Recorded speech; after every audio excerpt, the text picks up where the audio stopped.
Trek Profiles Podcast, Episode 17, recorded October 2018.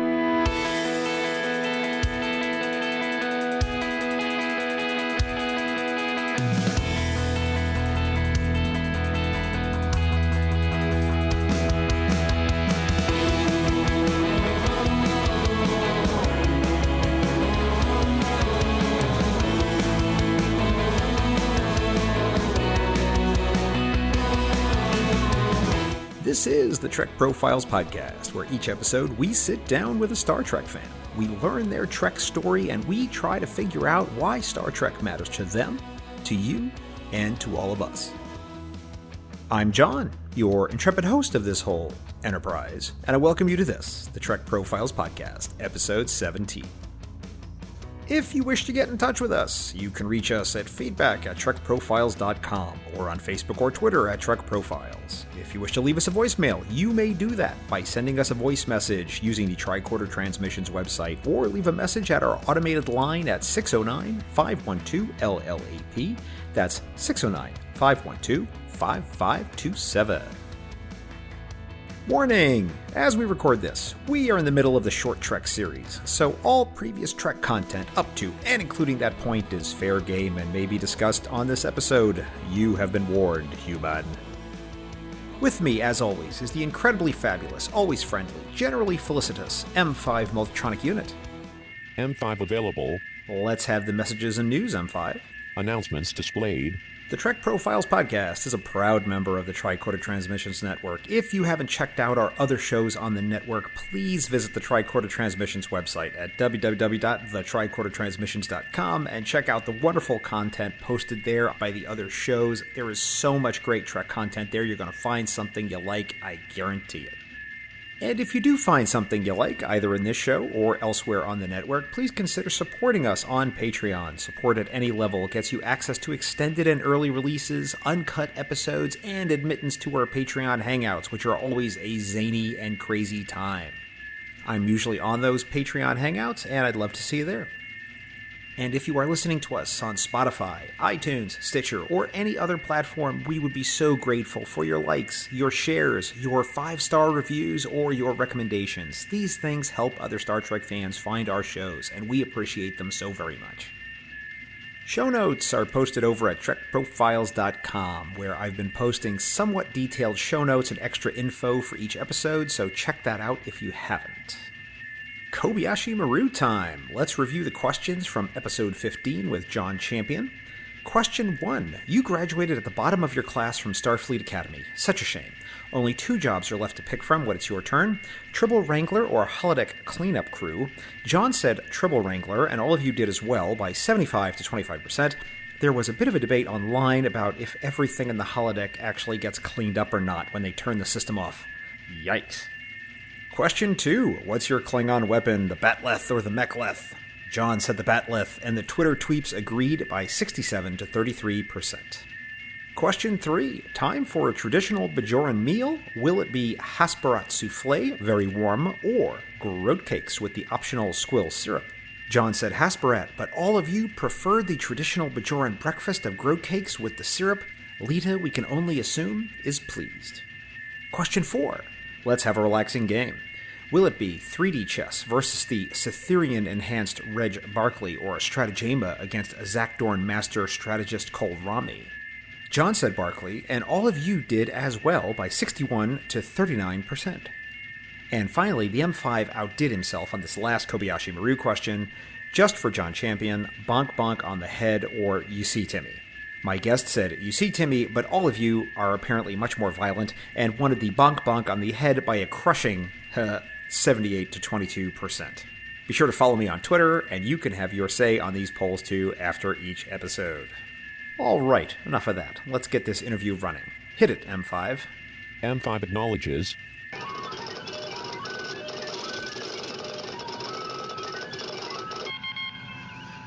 His favorite alien is Elam Garak, and his favorite class is the Excelsior class, and he is currently rewatching Deep Space Nine. You can find him on the Twitter at Ronald Foose. He is from Sacramento, California, North America, Earth, in Sector 001. It's Tyler Cardwell. Welcome, Tyler, and thanks for being on the podcast.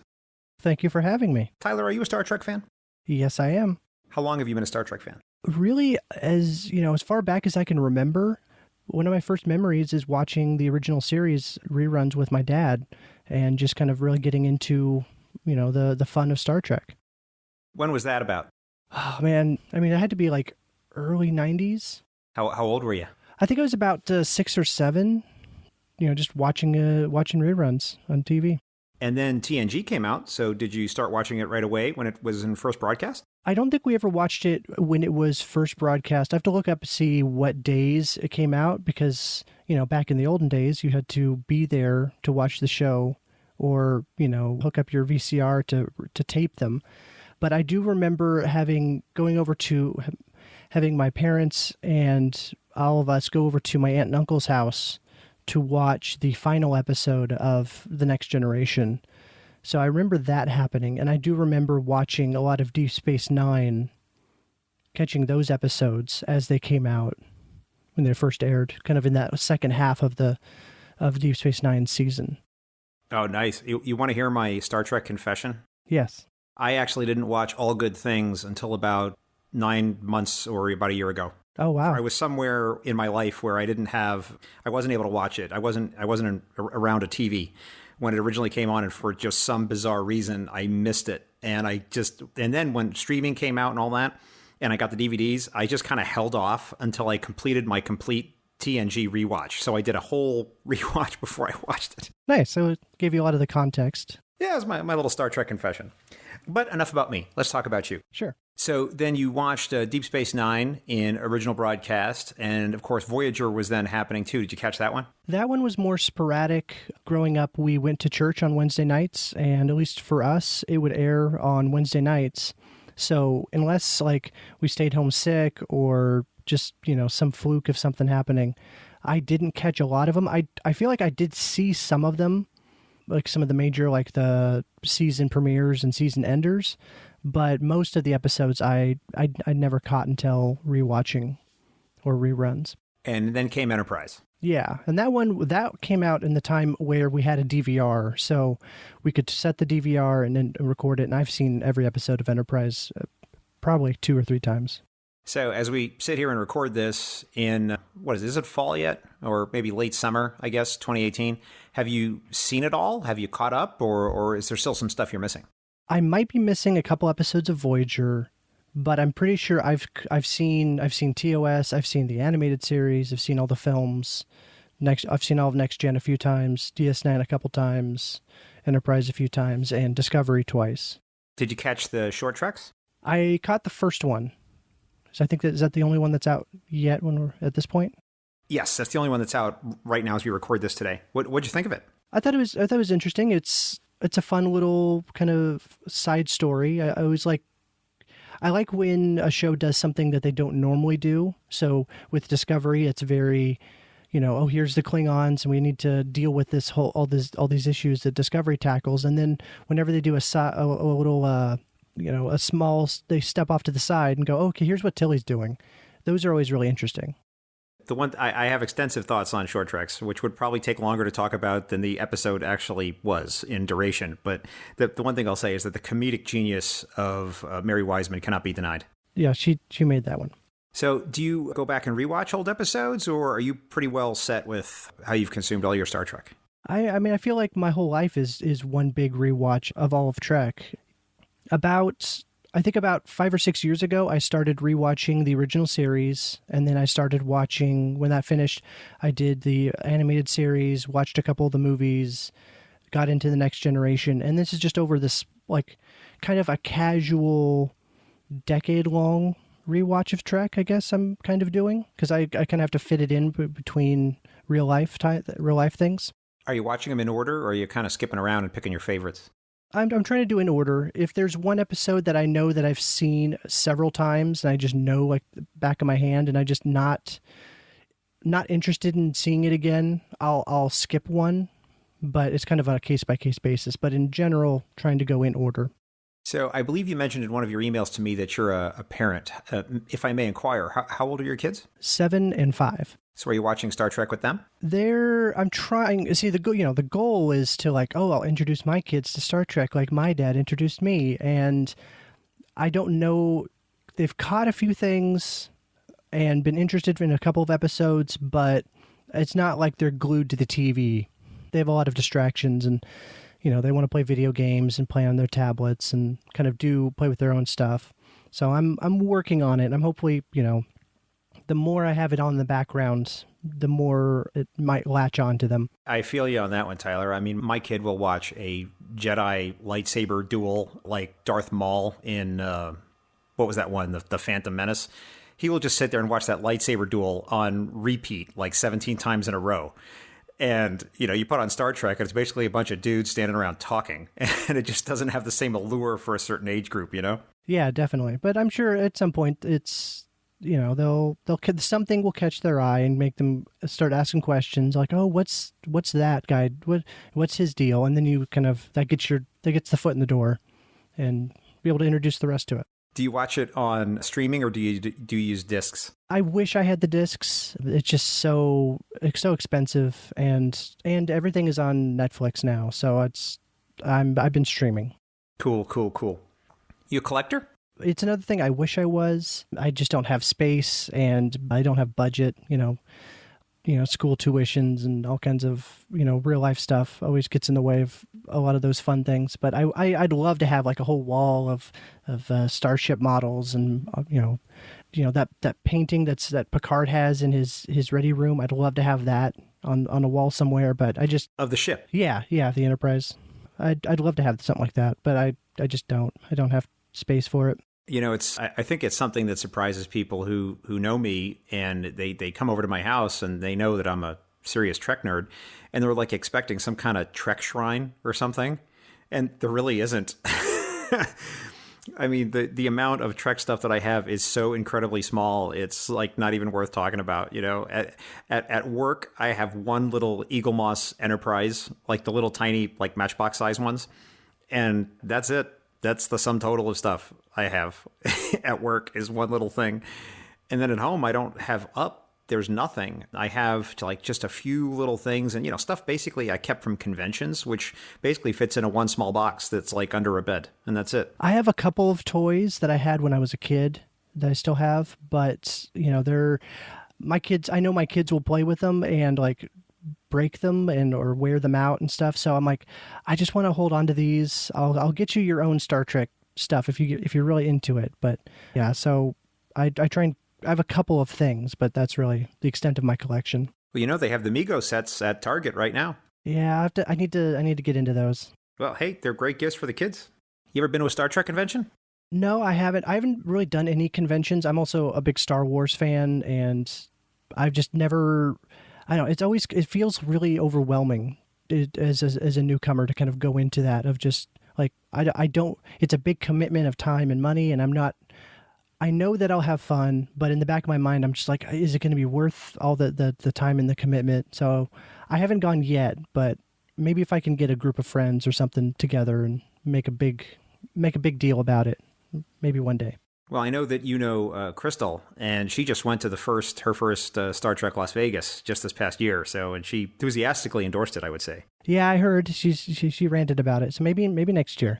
And for all the listeners out there, if you are interested in conventions, I have to recommend on Tricorder Transmissions, we have a podcast specifically devoted to convention going called Shore Leave, formerly with Jeff and Heather, and now currently with Marina and Jesse. So they cover nothing but conventions on Shore Leave and what the experience is like and how to go and what the ticket prices are and where to go, what to do, how to be, and all the things involved with that. So, and plus we also have an STLV 101 series on Tricorder. So if anyone is thinking about going to STLV, there's by the way, there's a really terrible guy, John somebody or other, and he's on one of those talking about living in Las Vegas and going to the convention. So, but there's lots of good information there if anyone's interested. So just for the benefit of any listeners out there. And for what it's worth, Tyler, I would totally recommend it. It's really a different experience when you're among the tribe. But there's one thing I want to ask you about, which is you said you're a big Star Wars fan. So I feel like I have to ask you, do you want to weigh in on Star Trek versus Star Wars? And do you feel that it's a versus, or is it both, or is it either or? What are your thoughts? I'm a big fan of both. I never understood trying to pick one or the other, or one is better than the other, or, trying to say that, oh, well, Star Trek is more cerebral and, Star Wars is more just, light action. And, I've never been a fan of trying to compare or, pit them against each other. Oh, what, would a Star Destroyer beat the Enterprise in a space fight? It's just like, they're two different things. It's like trying to compare Lord of the Rings and Star Trek. Like, they're just different, and it's okay to like both, and there's nothing wrong with either one of them. It's interesting that you say that, because I think that those kinds of things, like, could the Millennium Falcon beat up the Galaxy Enterprise or something? I mean, who honestly could care about such things? But one of the things I've noticed, I'm relatively active on Twitter, and my show account, TrekProfiles, I tweet out basically all Star Trek and fandom type related stuff. So it's very much focused on that.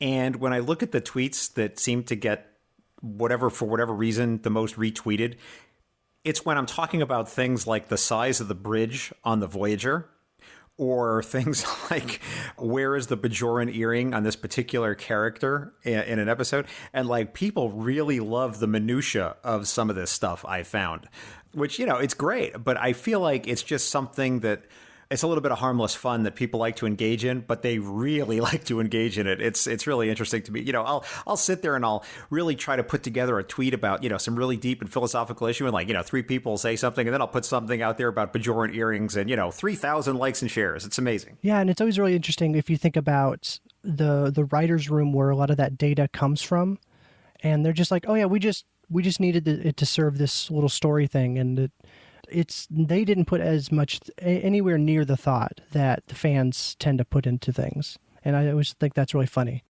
Well, I realize this is a controversial opinion, and I realize a lot of people would take exception to what I'm about to say, and I'm curious to hear what you think about it. But in its purest form, I'd say that Star Trek canon doesn't even exist. Not that, what is or isn't canon. It's that it's just a non-entity. It's not a thing.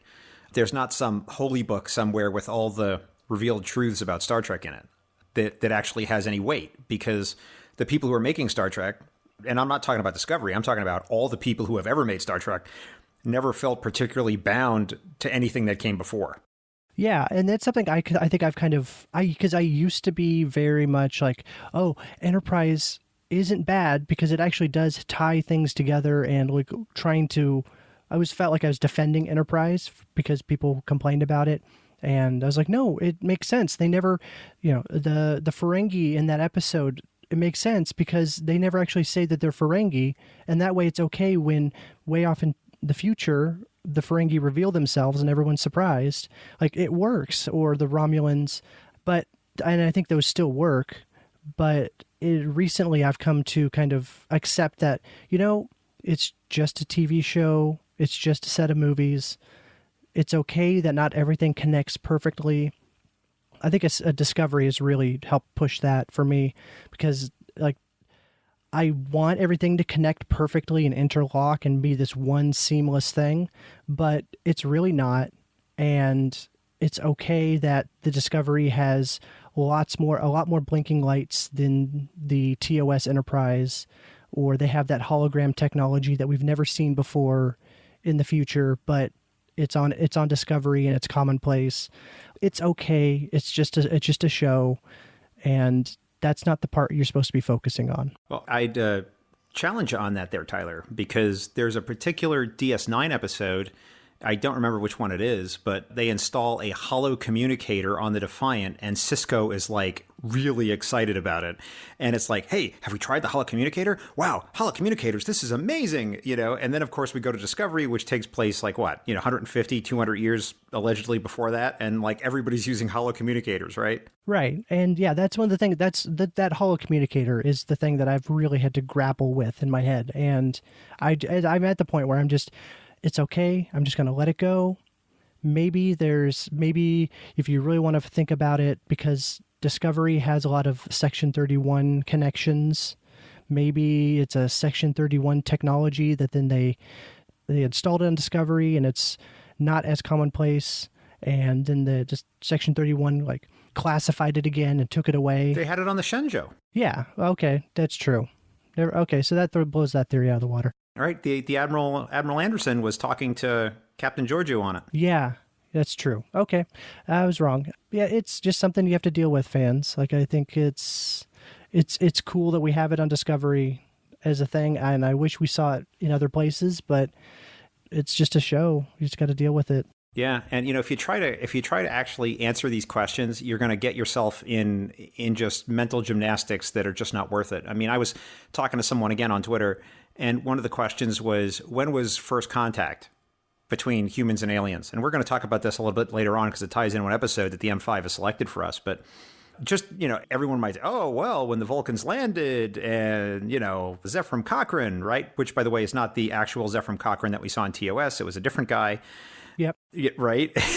But, well, no, because then, there was an Enterprise episode that talks about this. But then again, in TOS, we have Who Mourns for Adonais, and he was an alien, and that he was talking to the ancient Greeks. So wasn't that first contact? And was there even things might have been before that? I mean, there's no way to answer these questions. It's a very... Fans like to talk about this stuff, but I think it's just harmless fun. I don't think that Star Trek canon is any kind of revealed truth that you can really cling to. It's something that you just have to kind of enjoy, but not think about too much. So I think I'm in agreement with you on that one. Yeah, definitely. And I do appreciate it when Star Trek acknowledges those problems, like the Klingon makeup differences between different shows. I appreciate when they go, okay, this is a big change between these two different things. We'll talk about the augmented Klingons, and we'll try and make some connections there. I appreciate when that happens. You ever put on a Star Trek uniform? I have a TOS gold T-shirt that I bought online with the command symbol on it, and I've worn that around, but nothing as fancy as what is shown on screen. Why would you wear it? What does it do for you? I think the main reason why I got it was a lot of the clothing that I wore was just very simple black, or just like maybe if it has like a logo on it, it would just be the logo of whatever thing, like the show or the band or whatever. And I got that TOS uniform because I was kind of like, you know what, I want to be more proud of my fandom and the things that I like. Star Trek is a big deal for me, and I never really represent that. So I went online and I bought a shirt, and I wear it sometimes. So you're also a podcaster, am I right? Yes, I've got a couple shows. And are any of them Star Trek related? No, one is music related and another is D&D. So I don't really have a lot of opportunity to talk about Star Trek. Podcasts are kind of time consuming. I wish I had more time to do like a dedicated Star Trek show. I don't know what it would be about, and I want to make sure I have a good premise, but I'd love to have a consistent thing where I just get to talk about Star Trek. So I'm kind of envious of you. Let's talk about how you got on the show, which was you used our contact form on the website, and you just blindly sent me an email, and you were quite insistent on being on the show, I noticed, because you kept following up, and I would say, okay, I'm really filled up with guests right now, try back in a couple weeks, try back in a month, here's a form, fill this out, and you kept filling that stuff out. So you really wanted to get on the show. Why was it important to you to get on the show and tell us your story? Well, I think because part of it is I don't have a Star Trek outlet in real life, or either through a podcast, or I've got one coworker where we can talk about Star Trek, but other than that, it's just I watch it and I'll read stuff online about it. But so I was like, this would be a really good way to. I found that verbalizing things and talking about things really helped me think about them, and it helps make it more real, and it's another outlet to explore my fandom. Fantastic. Then I think we should continue that by talking about some episodes that the M5 has selected for us to talk about. And I think I want to start with a little bit of an unconventional choice. One of the episodes the M5 has selected for us is Carbon Creek, an Enterprise episode. And this, of course, is the one where T'Pol is having dinner with Archer and Trip. And they, for some reason, are looking up where she goes on her personal time, which, by the way, I found incredibly creepy and is worthy of comment as saying, none of your business, Captain, where I go on my time off, but so be it. They found out where she went on her time off, and she went to a little town in Pennsylvania, and they're like, why did you go there? And so she tells the story about how her ancestor actually made first contact in this little town in Pennsylvania. So why did the M5 flag this episode for us, Tyler? This one was really interesting for me because I'm a big fan of Vulcans as a race, and it was really interesting to see Vulcans on Earth and trying to interact with old timey humans and try and keep their cover as pretending to be human.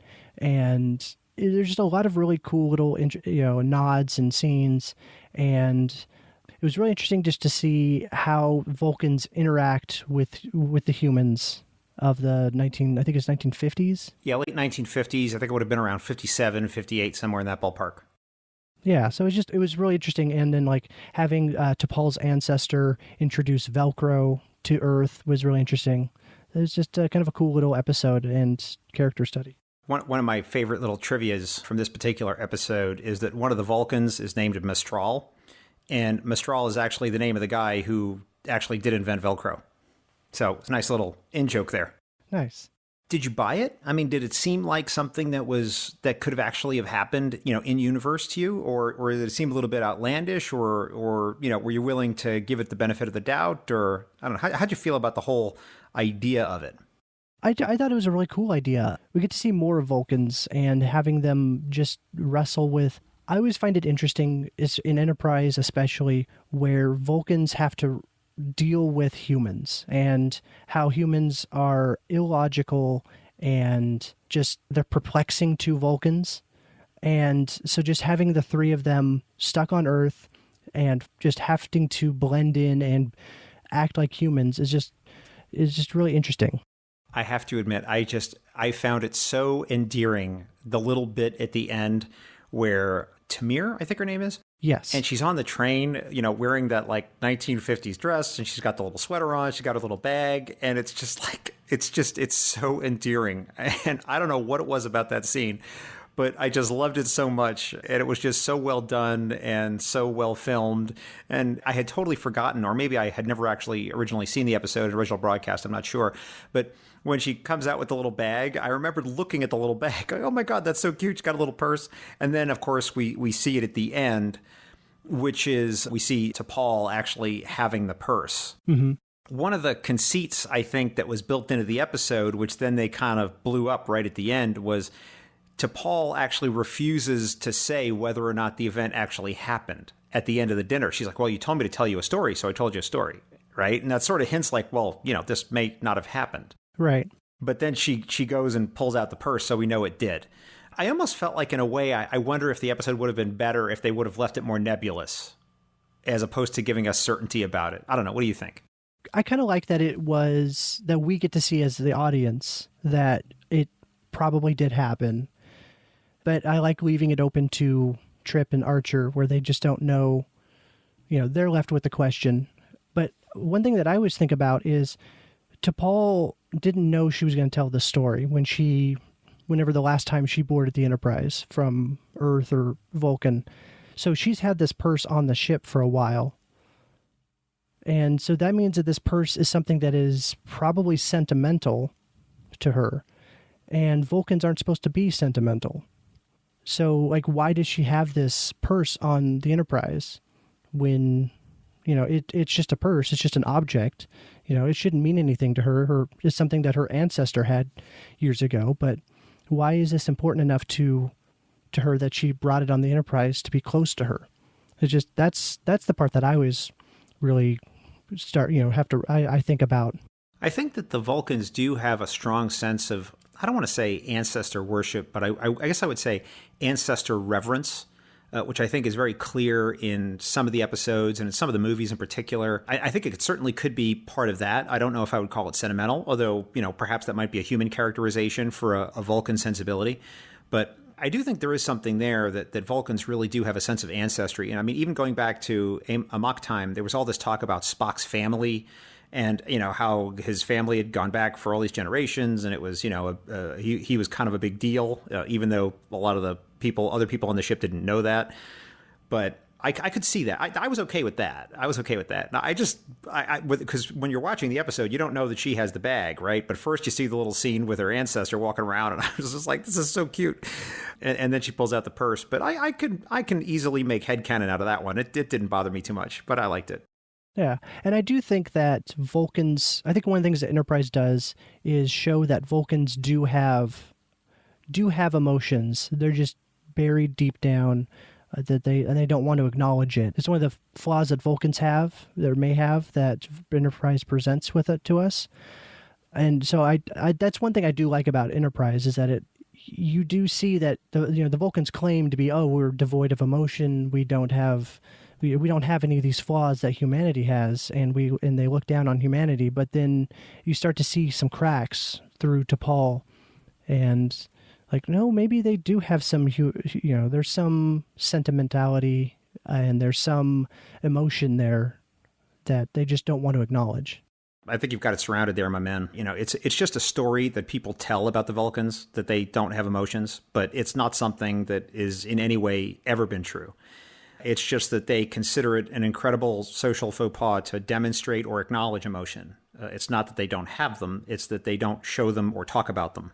That's a good way of seeing it. I like that. All right, let's talk about a Deep Space Nine episode. Let's talk about one that certainly got the producers of the show in a little bit of hot water with another film studio. Let's talk about Our Man Bashir, which is one of these very sort of typical holodeck run-amok stories that they seem to love to tell. I have a general predilection against holodeck stories in general because it removes the reality of the situation, right? It's not about our characters anymore facing like a real threat. It's sort of imaginary. So I'm not usually a big fan of holodeck episodes. But here we have Bashir living out his 007 James Bond fantasy. And of course, Garrick just intrudes without permission, which, by the way, I consider to be a terrible faux pas and terribly obnoxious. I can't imagine ever walking into the middle of someone else's holodeck experience. God knows what you're going to find in there. But Garrick does it. And it's amazing they never think to lock the door or something like that. It's very strange. But in any event, they have this spy experience with all the characters from the outside the holodeck playing key roles because they've been trapped inside and so forth. So why is this an episode that the M5 said we should talk about? I think it kind of goes back to what I said, where I enjoy when a show does something that is not normal, not normally what they do. And so this is a nice little episode where we don't get any huge, we're not dealing with Bajorans versus the Cardassians.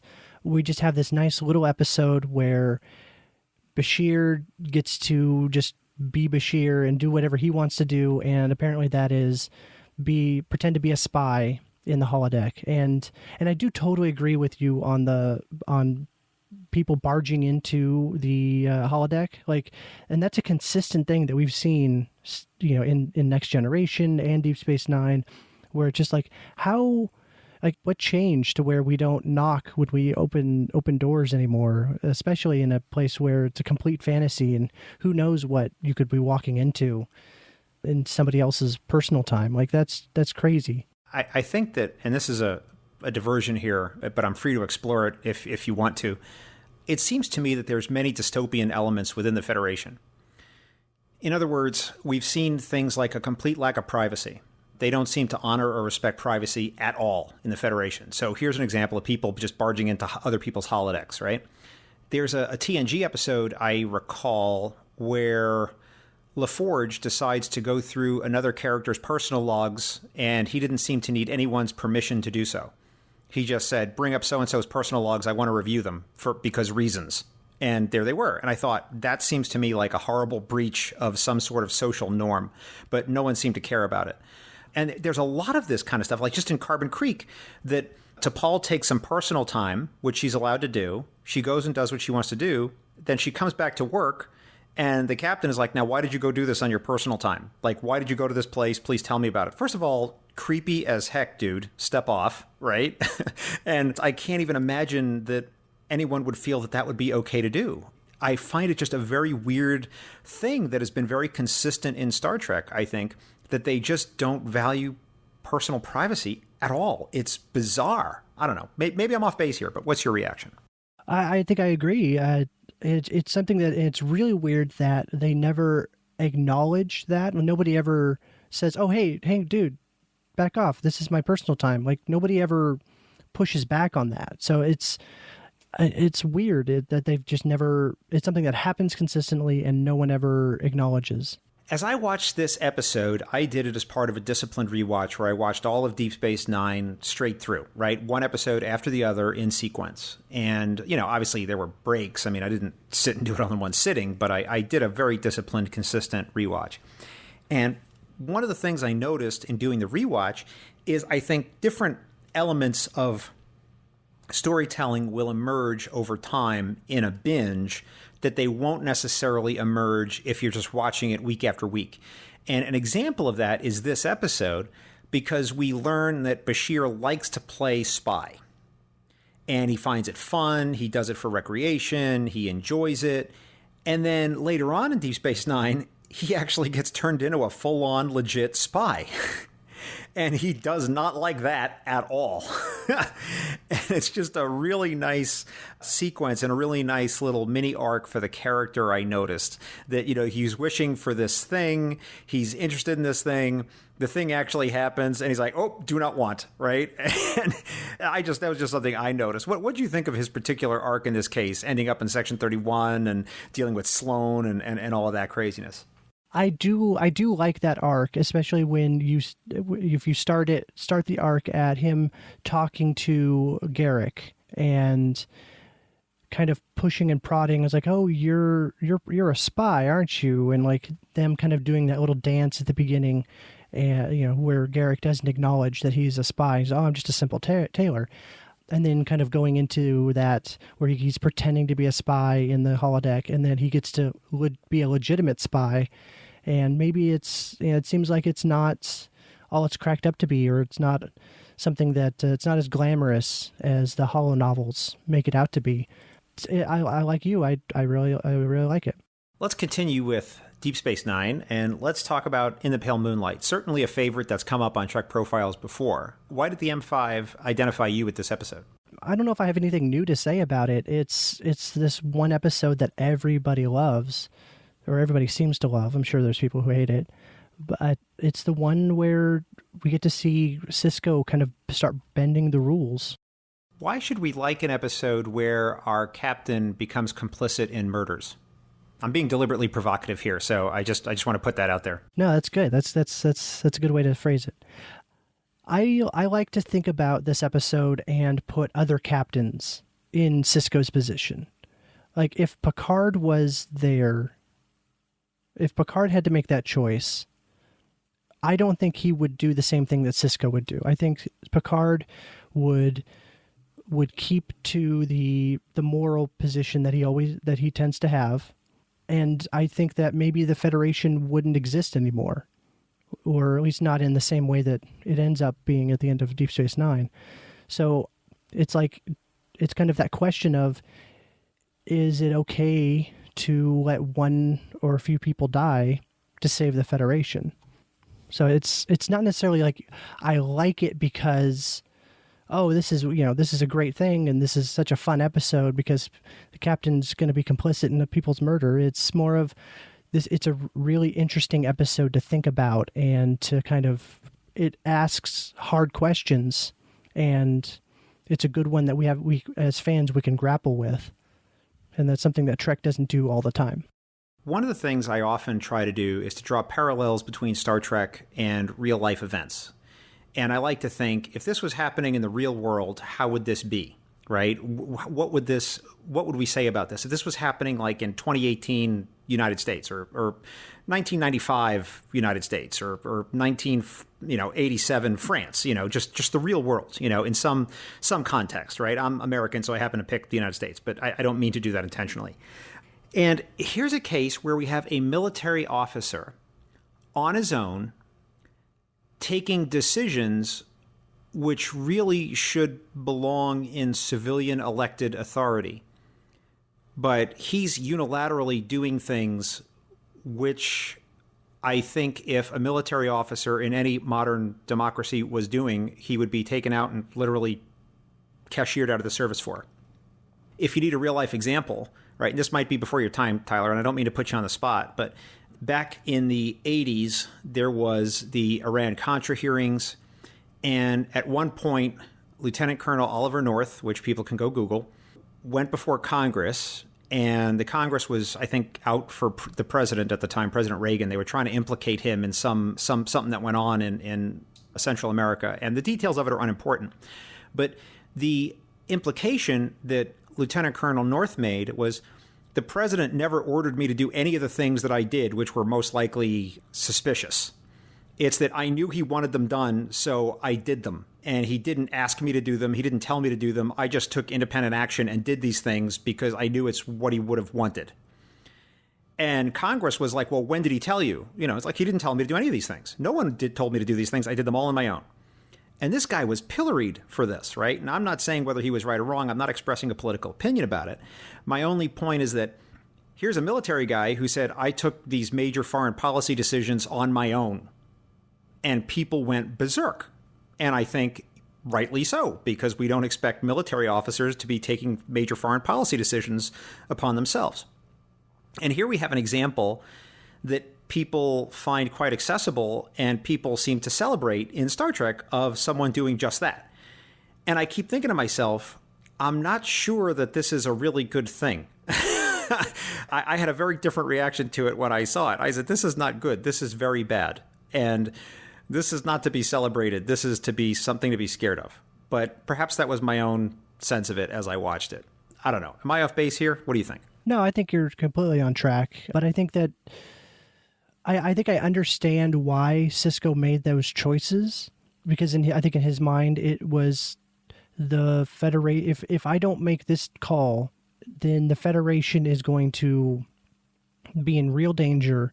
And I think he's kind of asking that the needs of the many outweighing the needs of the few, that argument to a degree. And I think for Sisko, he made the call that it was better to sacrifice this Romulan ambassador and then not tell anyone about it and kind of live with that pain, that that guilty conscience, as he says it. And for Sisko, that is better to keep the Federation intact than he's willing to compromise his morals for the good of the Federation. And I'm not saying that's right or wrong. I think that Picard would not have made that choice. And that's, I don't know, it's kind of one of those questions that it's made to be grappled with. I think that's part of the fun of the episode is grappling with that. But I think that I'm trying to make a larger point, though, which is that it seems to me that in some ways the Federation seems to be under Starfleet control and not vice versa. Starfleet seems to run the civilian government. It seems to me to be a military dictatorship in a lot of ways. And as an example of that, I'll give you one other piece of evidence, also from Deep Space Nine. I forget what episode it is, but it's towards the end when Bajor is about to sign the document joining the Federation. And they have like the giant meeting, and then at the last minute, I think Sisko convinces him not to do it because of the prophets.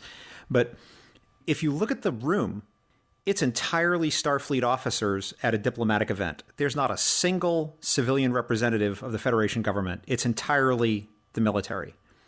And I just think to myself, is that really how that would be?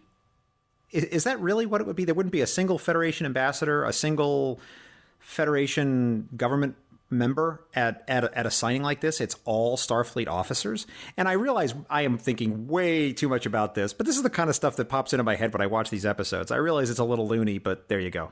No, I think that's a good criticism of the show, because I think it's easy for the writers to just say, oh, well, we'll just put a bunch of people in Starfleet uniforms in the background of this scene. And because it's a lot easier to do that than it is to figure out what the whole political landscape of the Federation is, and like really get some nuts and bolts in there. You only have 43 minutes to do the entire story, and it'd be kind of hard to try and wedge a lot of political stuff in there. I think it'd be really interesting to explore that, and one of my secret hopes is for this new Picard show that maybe we get to see some more political background on the Federation, because I think that'd be really fun to explore and establish. Not that we know anything about the Picard show, except for a very, very little bit that they've announced. But the one thing am pretty well convinced of as we record this, and I'll be interested to hear your reaction to it, is that if you look at the way that TV is and all popular entertainment is today, I don't think that there's especially, and I'm talking about male characters, adult male characters, I don't think there's a Picard-like character allowed to exist in 2018 media. All the modern male characters in popular entertainment are broken or insane or defective in some way. Like, you know, you can have a Rick Grimes on Walking Dead. You can have a Logan from the Logan in the Logan movie, right? Where he's like, you know, troubled by all these things that has happened in his life and he's, you know, dealing with his demons. You can have a Walter White on Breaking Bad. But you can't have a Picard. You can't have this guy who's like intellectually assured, who is confident in himself, who knows the right thing. Like, that character just cannot exist in media today. And that has nothing to do with Star Trek. That's just the current moment. So I'm very well convinced, and especially based on what Patrick Stewart said at STLV on the stage, we are going to be seeing a very broken type dude of some kind. He's not going to be the Picard that we knew. He's going to be damaged in some way, and the show might be about him trying to put himself back together or something else. I don't know. But the one thing I am absolutely sure of, it is not going to have any TNG flavor. It's not going to be about, you know, him, you know, giving a speech and setting things aright. It's going to be about him trying to put himself together and being very broken in some way. That's the only thing I'm convinced of. Everything else, I have no idea. What do you think? I think that's very likely what is going to happen. It's going to be a lot closer to Discovery than the Next Generation was.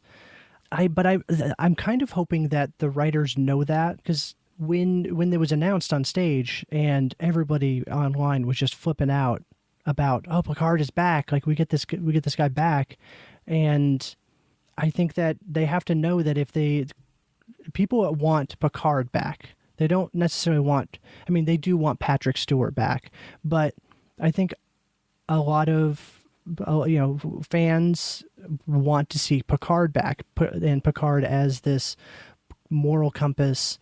And I think it'd be really interesting is if the Federation has gotten darker, similar to how the TV landscape has gotten darker, and then we see Picard, who is still kind of that beacon of moral goodness, and the show is about him dealing with how everybody else around him isn't. I think it would be interesting is if they kept Picard, this moral compass for good, in a world where everything isn't as clean and bright and simple as good versus evil that the TNG had. Yeah, I think that would be an interesting show to see Picard trying to elevate the rest of the Federation to what the ideals of TNG were. Does that make sense? No, it does. It does. And I think one of the things that I am positing in our discussion is that the Federation never was, in my opinion, a place of goodness and light. I think it's always been a little dark because of some of the things we've been talking about. It seems to have military control. It seems to be a place where privacy doesn't exist. But I think that people told themselves stories about it, right? Like, we're the good guys. I don't know. You know? So we'll see. I'm excited to see it. I think, of course, Sir Pat is going to be amazing, as he always is. And I think it's going to be an interesting show. So I'm kind of looking forward to it.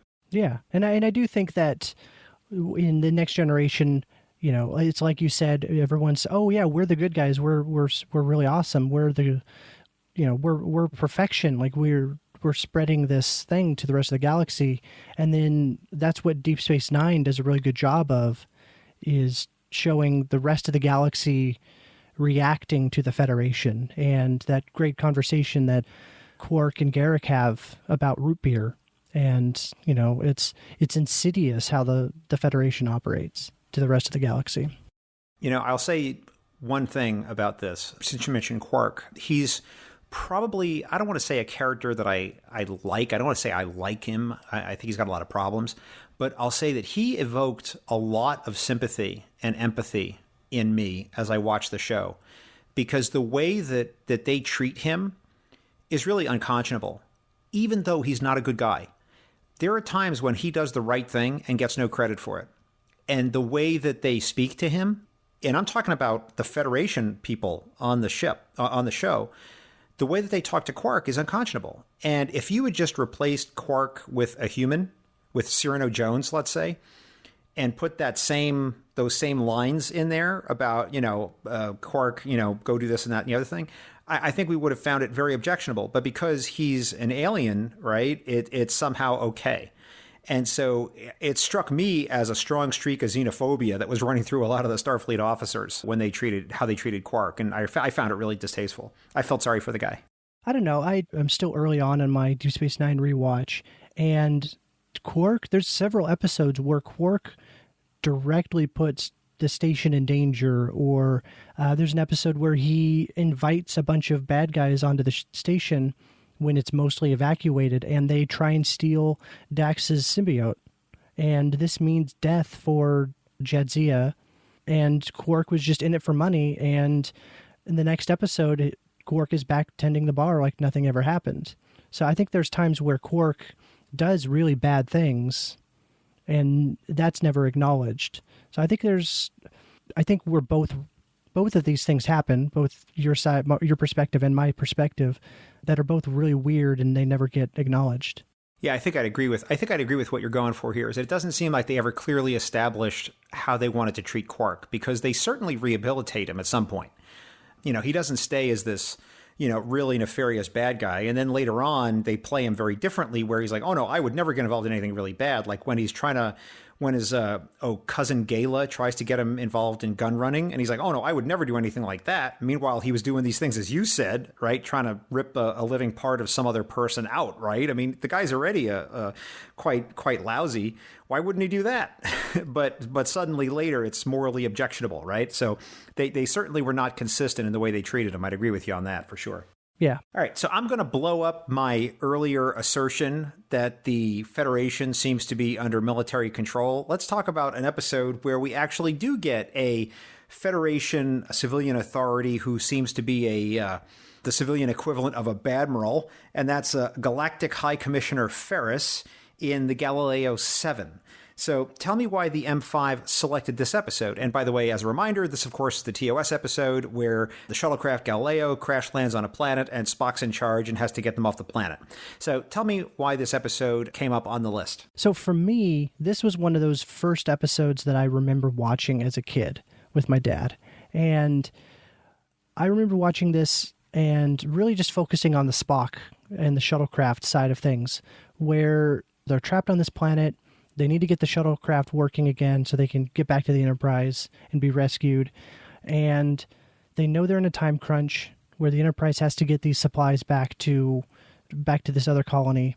And there's these creatures that attack, and one of the crew members dies, and all the humans on the away team want to have like a funeral and a burial for their fallen crewmate. And Spock is very much, well, we don't have time for that. We need to get, if we don't figure out how to get off this planet, we're all going to die. And we just don't have time for this. Why are we focusing on these human burial rituals? Like, let's try and get it back up in space.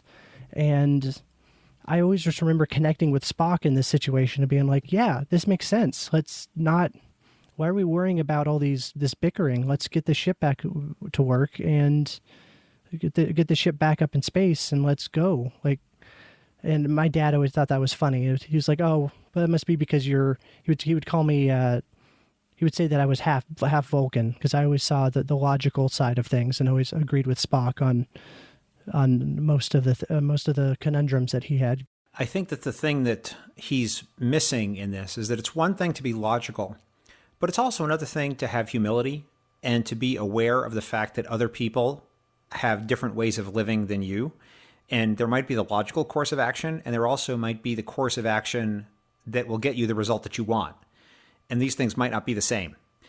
And as I watched this episode, I got to say, first of all, I was really tickled that the M5 coughed this one up, because I've actually used this episode in in my day job in a leadership development course that I used to teach for people who are in their first supervisory roles.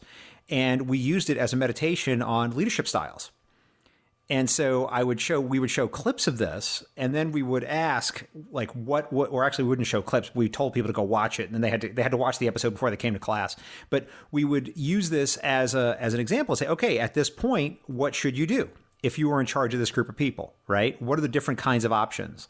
And not only what is the correct decision, but how should you communicate that decision in a way that is likely to be received and embraced by the other people? Which is the part that I think Spock lacked. Yes.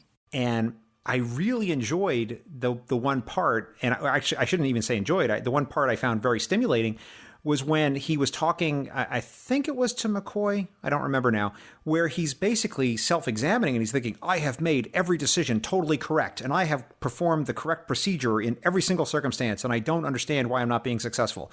Which, by the way, was the number one thing that young leaders would say when they would come to me at work.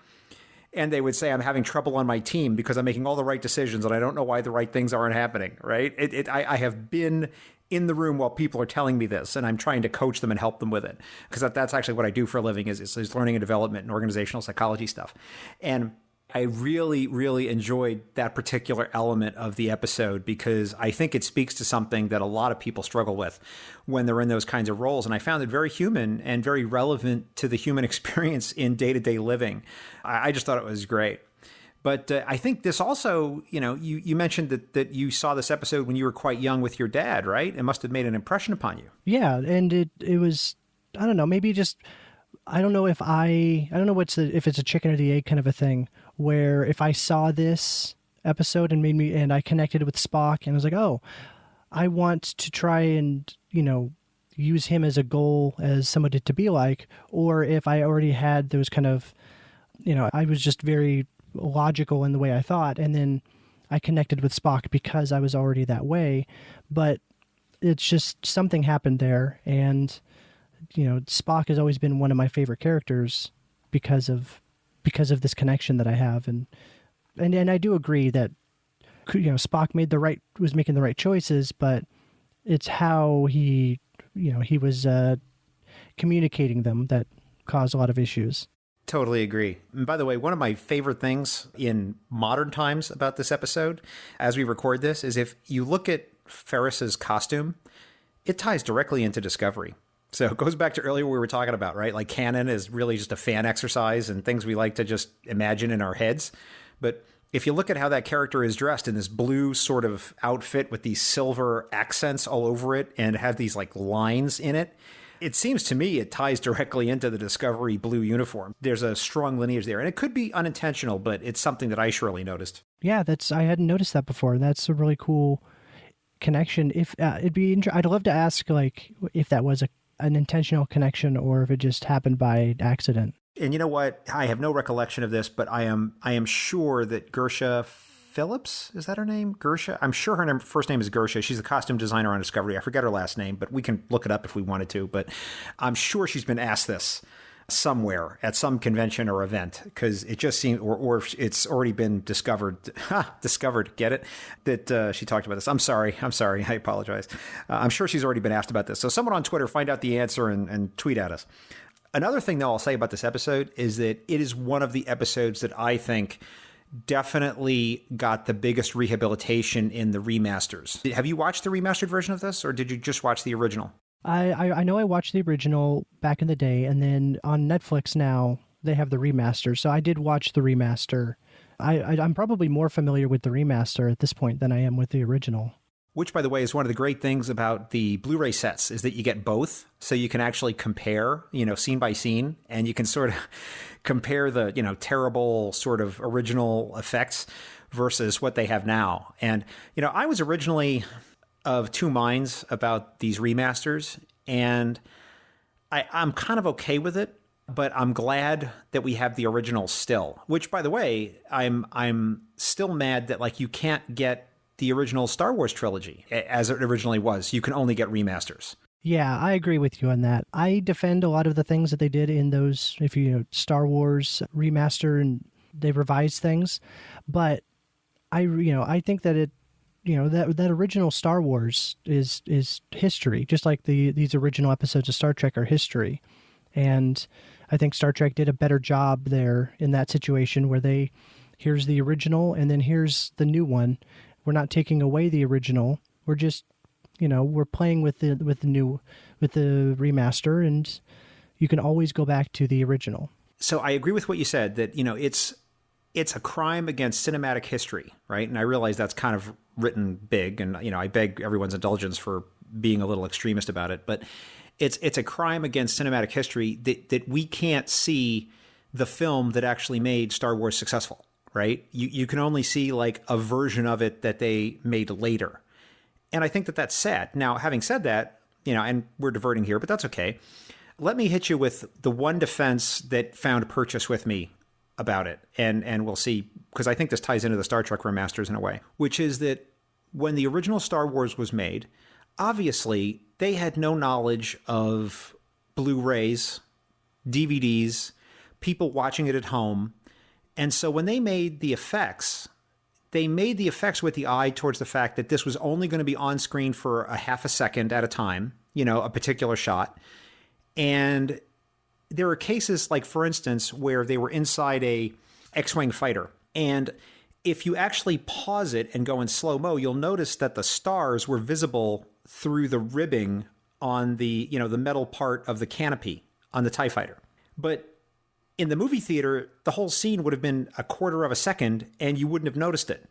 But in the days of home video, where you can replay, pause, and you can take screenshots and really zoom in on stuff, like the effects just don't hold up.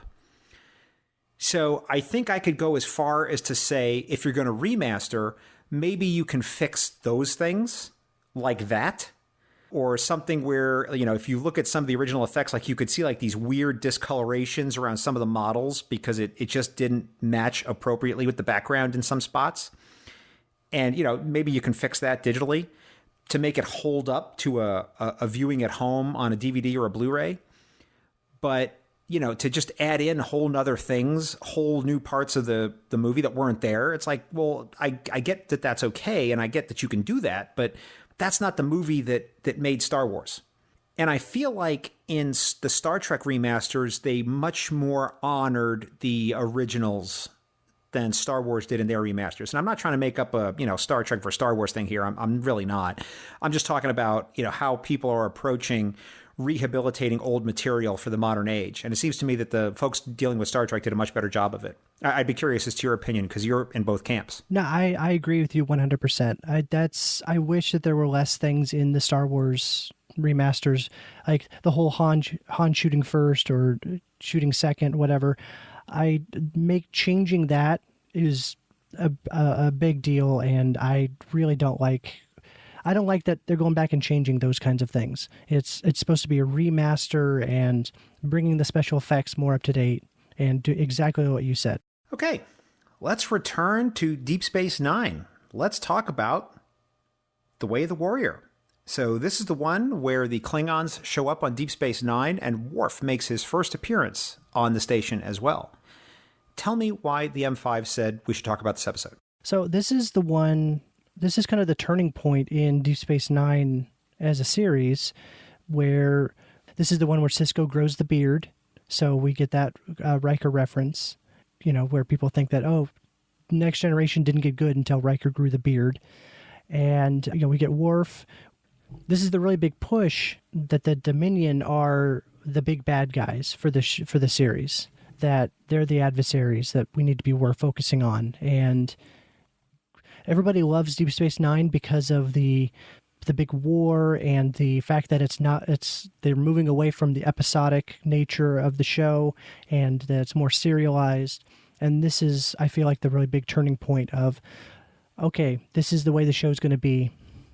Or I guess this is a lot of people's favorite show because of what they did and started in this episode. Did you ever watch that show in the 90s, Babylon 5? No, I didn't. I think that's one that I'm interested in it, but I'm kind of a completionist where I want to watch everything. So I know if I get started, I'm going to want to watch all of it. And there's a lot of it there. So it's kind of daunting to start.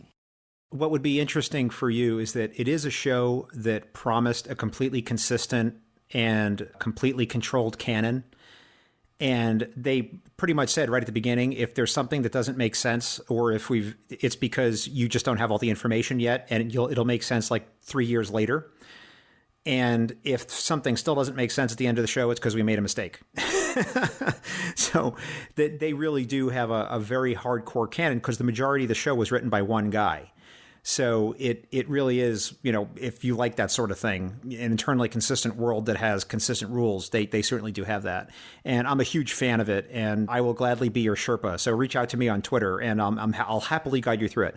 But the reason I bring it up in this context is because there's this one particular character, and every season he has a completely different hairstyle. And so it's sort of like the Cisco's beard of Babylon 5, right? It's like when this guy is bald, it's getting good. When he's, got this particular haircut, it's getting crazy. And, when he has long hair, it's kind of meh. So it's I guess that must be a rule in sci-fi universes, right? The hairstyles dictate something about the show. Yeah, it's like your lighthouse for what the season is going to be. Yeah, exactly. All right, fantastic. So let's talk about another episode. Let's talk about a Discovery episode. Let's talk about Magic to Make the Sanest Man Go Mad. Probably the most standalone of all the Discovery episodes, a Harry Mudd episode, or as, oh my gosh, Rainn Wilson liked to characterize him, hardcore Fenton Mudd, where we have the time loops, and we have Dance With Me for Science, and we have Exploding Discovery, and we have the team finally starting to work together. Tell me why the M5 says we should talk about this. Yeah, like you said, it's this is the episode where everyone really starts to work together, and this is another one where it's the most unlike episode of Discovery that we've seen so far, where it's literally a bottle episode, but there are points where they're having fun, Mudd is having fun of just, killing the ship and killing everybody in different ways, and enjoying himself as he's trying to figure out what makes the Discovery special. But we get to see this is where Ash Tyler and Burnham, really kick off their romance. This is an episode where we kind of find out more about the relationship between Culber and Stamets, how that started. And it's just an all-around really good episode. How did you feel about the new version of Harry Mudd? So the TOS version of Harry Mudd, I think, is kind of problematic in today's world. So I thought it was, I don't know, it's weird. I don't know, I like the tie-in to the old series that they did, and I don't know, I think I need to see more side-by-side of a TOS Harry Mudd and Discovery Harry Mudd, because I think that TOS Harry Mudd might be a little more, I don't know, like sexist in today's TV world. I don't think you could really do that on the show.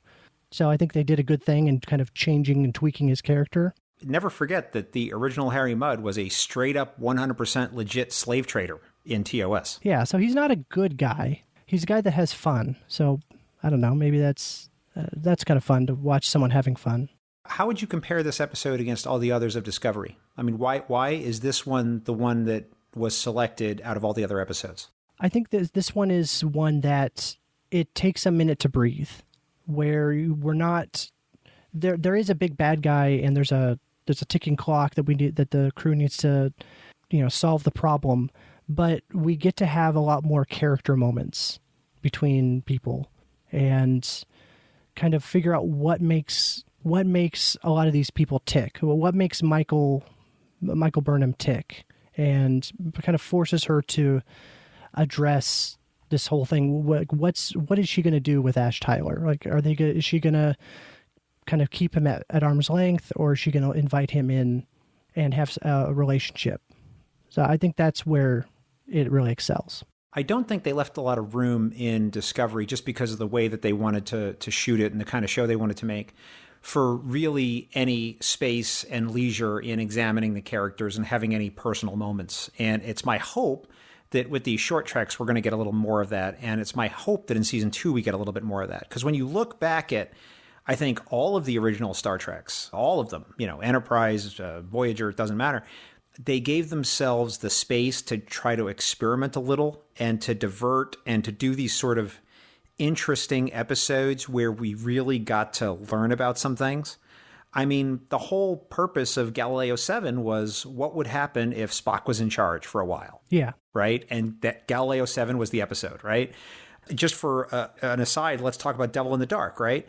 That episode, which was a lot of people would point to as one of the best of TOS, came about because the guy who played the Horta came up with the Horta. And he walked into the office and he came in with the crazy looking blanket and he's like, hey, look at this cool character I made. And Gene Kuhn is like, that's awesome. I'm going to write an episode about that. And that became Devil in the Dark. Like the Horta was invented and then they wrote an episode about it. And I think it's because they had that leisure to kind of do some things. Whereas I think that one of the things I'm cautious about in Discovery is that because they're so hell-bent on the season-long arc, that they're just trying to advance the plot in such a hell-bent sort of way that they're not giving themselves the space to have those kinds of moments in the show. And I as a viewer, I kind of miss that. And so I was glad to see that included in this episode, and I was glad to see them doing that in Short Treks.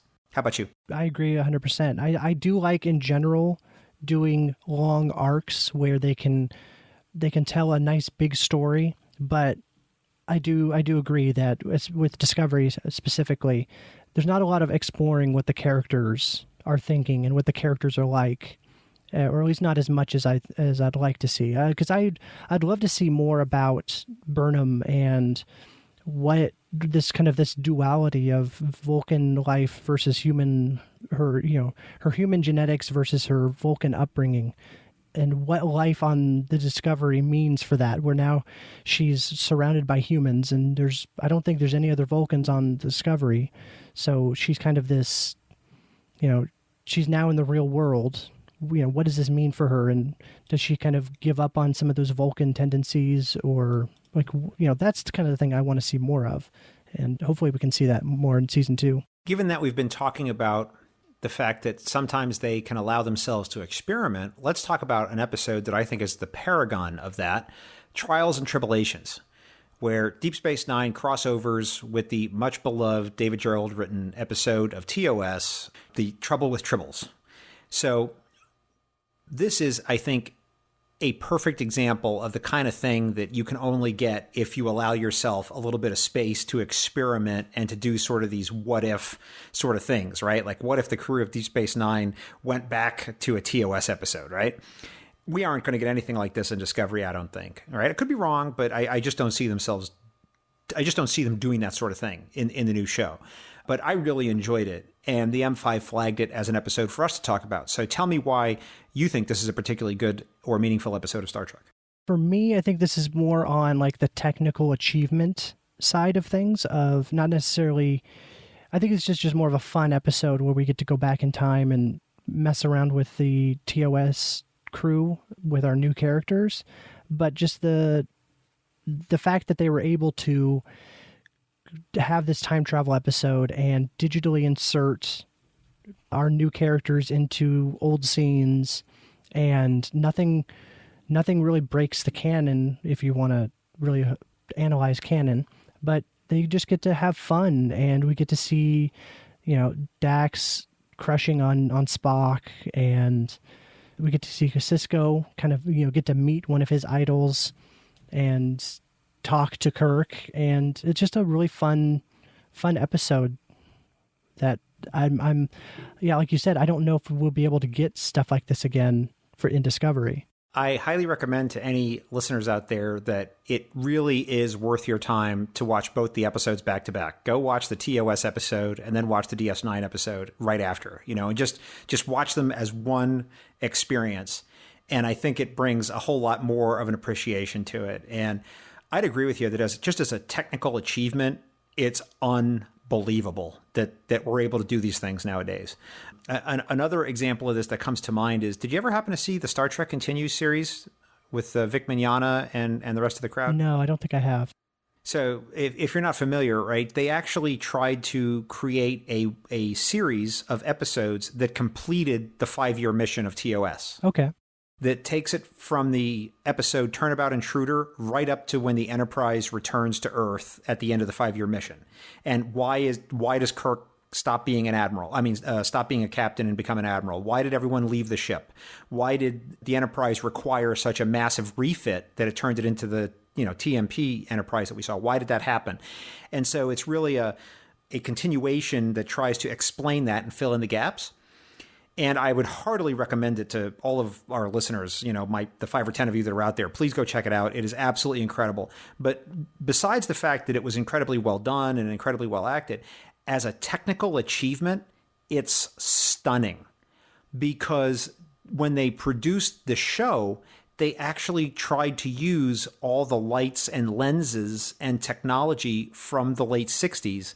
And so it actually looks like original Star Trek, even though it was filmed in, modern day with modern day equipment, and with all the things that we have today, it is indistinguishable. If you didn't know the characters, if you didn't know William Shatner as Kirk and, all of that, and you just were to watch a couple scenes, you would not be able to tell that which one was the original series and which one was made today on Star Trek Continues. It really was a technical achievement that they did, the makeup and the hair and everything. It really was something to see. Yeah. I'm looking at there's a screen grab right now it's after the bar fight where all the Starfleet officers are in that lineup and Kirk is walking up and down the line, and you've got Scotty and Chekhov, and then Chief O'Brien and Bashir, and then, and it's seamless. I'd be interested to show somebody this episode first, the DS9 version first, and just get their thoughts on it. What things line up if they don't know the characters and know that they're not supposed to be there. I'm really curious what somebody would think watching this episode first as an introduction. One of my favorite little trivia bits about Trials and Tribulations is that when they recreated all the original sets, of Deep Space Station K7 and of the Enterprise, they didn't let Avery Brooks or Terry Farrell on the sets until they actually appeared on camera. And so when they're looking around with a sense of wonder, that's really them looking around at a sense of wonder, because they were not allowed to see any of it until they were brought in on the actual day of filming for the first take. That's really cool. Yeah, I always like little things like that. It makes it, makes it more cool, when you go back and you watch the episode to appreciate it again. Yeah, and didn't they bring back the original Klingon actor to play his old character again? Or did they recast him? No. That was the original guy. Yeah, that's what I thought. Did you ever hear the story of how they found him? No. Oh, Tyler. Check this out, all right? This is beyond ridiculous. I forget the name of the actor, right? But I'm sure I can look it up in a minute, but we'll forget that. But the actor guy, he was the original actor in the 60s show, and Ira Stephen Bear and the rest of the Deep Space Nine writers were talking about Trials and Tribulations before they made it. And they were thinking, we would love to do this, but there's no possible way. We cannot produce this episode. It's not technically possible. There's too many things in the way. We don't know if any of the actors are available. Hell, we don't even know if the guy is still acting. So, if he's not acting anymore, we can't get him. We might have to write around that. So what is it we can do? And so they decided to go out to lunch to some pizza place. And they're sitting around at this pizza place having lunch, still talking about how impossible it's going to be to make the episode and how they would love to do it, but they can't do it. And Ira Bear looks over and he sees the guy in the pizza place eating lunch. The actor happened to be sitting there having his lunch. And they're like, oh, that's him. We got to go talk to him. So he gets up and goes and talks to him, which, by the way, is a breach of protocol because you're not supposed to do that. You're supposed to talk to an agent. You're supposed to talk to casting who talks to the agent who talks to the actor, right? You're not really supposed to do it that way, I guess. That was kind of a breach of protocol. But he was totally game. And it wasn't until they got him on board that a lot of other things fell into place and they were able to do the episode. But I mean, you want to talk about the weirdest coincidence in the history of all Star Trek production? That clearly has to be up there in the top 5. Yeah, that's crazy. It's just one of those things is meant to be. Yeah, exactly, right? And what was great was I got to hear Ira tell this story at the Star Trek convention. And when he tells it, it's much more embellished and, it's much more fantastic when he tells it, right? So it's lessened in the telling because you're hearing it from me. But if you ever get the chance, go listen to Ira tell it. He's much better at it. So, Tyler, we've talked about a couple of different episodes. We've talked about a bunch of different episodes. And we've talked about why you wanted to be on the show with me. But what I don't understand yet is why Star Trek is important to you. I think part of it is kind of those memories of growing up and watching it with my dad, and my dad's still around and we still watch Star Trek and stuff. But there's a lot of those kind of growing up memories. But for me, Star Trek is it represents like the ideals that I think we should be striving towards as humanity. And maybe, and I think maybe there's some, like you've pointed out, a few holes in it where maybe it's a little too militaristic and maybe they should have locks on the holodeck doors. But I think in general, like having this society where everybody is equal and everybody works together, and the main goal is to explore and not conquer or make money, or it's a thing that I think that humanity should strive to become more like. What are those ideals? Well, like working together. Like it would be really cool as if we could unite as humanity and kind of set aside some of those a lot of these, like, really, if you think about it, really petty differences just because, oh, you were born over there, I was born over here. We're not supposed to like each other, so we don't like each other. There's a lot of that petty stuff. We can it would be really great if we could get rid of that and focus on if assuming there's no other aliens out there, it would still be really great to focus on the betterment of humanity as a whole and not the selfish stuff of, oh, well, I'm going to try and make money, or I'm going to try and, make my country better than that other country. Those are the kind of goals that I think that we should be focusing on, looking out to the stars and expanding and exploring. I think those are some beautiful thoughts, my man. And I have to tell you that I've really enjoyed our conversation. I really have. But the M5 is a harsh taskmaster. And he is signaling me, Tyler, that it's time for the Kobayashi Maru. The Kobayashi Maru is a challenging and difficult test, cunningly prepared by the M5. Should you not only survive the test, but pass it as well, the M5 will award you an honorary Star Trek title. Are you ready to face the Kobayashi Maru, Tyler? I am ready. I do not believe in a no-win scenario. Very good. M5, load the Kobayashi Maru simulation and prepare to record Tyler's responses. Loading. Question 1. Which is the nicer uniform, TNG dress whites or monster maroons? Maroon. Which is the better way to start your day, Pejuta cold or Pejuta hot with lemon? Cold. If you were to be held prisoner by a Star Trek baddie, would you rather it be the Shellyak or the Breen? I think I'd go with the Shellyak. Who's chasing you, the crystalline entity or the Doomsday Machine? Doomsday Machine, 100%. You are a 24th century Ferengi child, and you have just obtained a whole box of Marauder Mo action figures. Take them out of the box and play with them for loads of Ferengi kid fun, or leave them in the box, because it might be a good investment. Definitely leave them in the box. Simulation complete. M5, please compute the results and tell us if our guest has passed the Kobayashi Maru. Analyzing.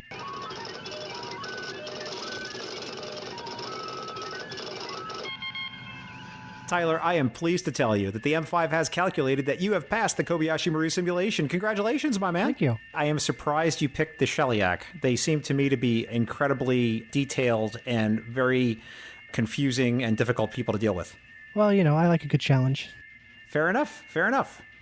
And now, the M5, who has analyzed your answers, will award you an honorary Star Trek title on behalf of our podcast. M5, what title shall we award our guest? Tyler is awarded the title of Chief Scripts Writer for holodeck amusements at the Antares Starfleet shipyards. So there you go. All right. Am I able to focus on maybe putting locks on the doors? Or is that a different department? You totally are, man. That is totally approved. In fact, please do that. You have my endorsement. Awesome.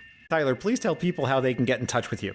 Yeah, if you want to find me on Twitter, I'm at Ronald Foos. And if you want to hear me play Dungeons & Dragons with some friends, you can hear me on Nerdy People Play D&D. Tyler, thank you so much for being part of the Trek Profiles podcast. Well, thank you. It was a blast.